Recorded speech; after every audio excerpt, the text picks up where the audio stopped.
जनपद के कई लोग सांसद विधायक मंत्री हुए, लेकिन किसी ने आज तक आपकी बात को प्रदेश या देश की पंचायत में कहा नहीं कहा, इसलिए कि उन पार्टियों के गुलाम लोग हैं। तो मैं चाहता हूं कि गुलामों को आप एहसास कराइए गुलामी का, और उस गुलामी की जंजीर को तोड़ करके फेंकिए और जनता क्रांति पार्टी पे भरोसा करिए। जो बात यहाँ आजमपुर में हो रही है, यही बात प्रदेश और देश की पंचायत में होगी। लेकिन ऐसा होगा कब, जब आप एक बात भरोसा करके उस पार्टी को वहां तक पहुंचाने का काम करेंगे। तब यह लड़ाई सब हिस्सेदारी की है, यह लड़ाई भागीदारी की है। इस प्रदेश में सांसद, विधायक, मंत्री, प्रमुख, नगर चेयरमैन और लगभग 2400 बने। यह सवाल उन लोगों से पूछना है कि 2400 में हमारे लोग कितने हैं। 403 विधायक बने, 403 में विधायक हमारे कितने हैं। 80 लोकसभा का सांसद बने, 80 में हमारे लोग कितने हैं।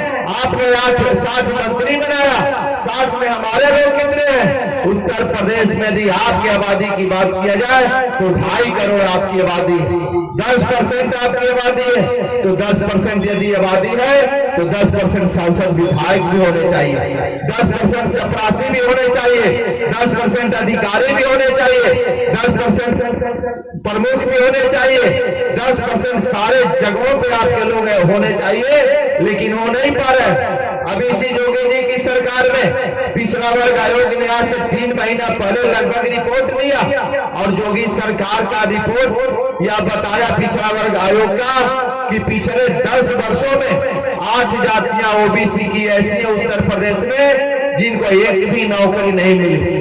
मैं पूछना चाहता हूँ इस योगी जी से कि आखिर उनके हिस्से की नौकरी कहाँ चली गई, उनके हिस्से का चपरासी अधिकारी कहाँ चले गए, उनके हिस्से का विधायक सांसद कहाँ गए। तो उन लोगों ने जिन पे भरोसा किया, जिनको वोट दिया, जिनकी सरकार बनाया, जिनको भगवान बनाया, उन्हीं लोगों ने उनके चपरासी अधिकारी, विधायक, सांसद, मंत्री को लूट करके अपने लोगों में बांट दी। ये लड़ाई हिस्सेदारी की है कि यदि इस प्रदेश में हमारा हिस्सा 10% है तो 10% हमको मिलना चाहिए, और नहीं मिलेगा तो क्या होगा, लड़ाई होगी।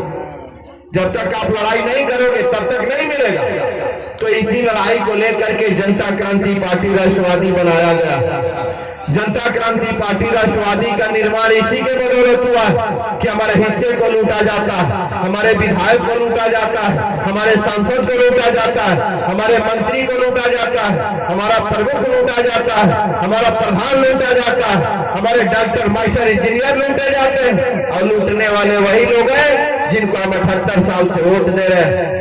तो इसी लड़ाई को लेकर के आज जागरूकता सम्मेलन आप लोगों के बीच में है। मैं जागरूकता सम्मेलन के सारे आयोजकों को कोटि कोटि बधाई देता हूं, धन्यवाद देता हूं, और आप सभी बैठ करके सुनने वाले लोगों को भी जनता क्रांति पार्टी राष्ट्रवादी की तरफ से, पार्टी की पूरी टीम की तरफ से हार्दिक अभिनंदन, वंदन, स्वागत है, बधाई है। लेकिन एक काम और है, आज जागरूकता सम्मेलन है, लेकिन 15 तारीख को आज से 10 दिन बाद पूर्वांचल सम्मेलन का आयोजन किया गया है, जिसमें मैंने बताया कि काफी संख्या में लोग आएंगे। पूर्वांचल सम्मेलन 15 दिसंबर को मोहम्मदाबाद गोहना इसी रोड पे जब आजमगढ़ से जाएंगे तो कैलेंडर चौराहे से पहले एक मंदिर का नाम है बाबा श्री किशुनदास जी महाराज। वहाँ एक मैदान है, फील्ड है, उसी मैदान में पूर्वांचल सम्मेलन का आयोजन किया गया है। उस पूर्वांचल सम्मेलन में इस आजमपुर के सभी सम्मानित अभिभावकों को हम लोग आमंत्रित भी करने के लिए आए हैं, माताओं को भी आमंत्रित करने के लिए आए हैं कि आप लोग पूर्वांचल सम्मेलन में जिस तरह से यहाँ आप लोगों ने 4 घंटा समय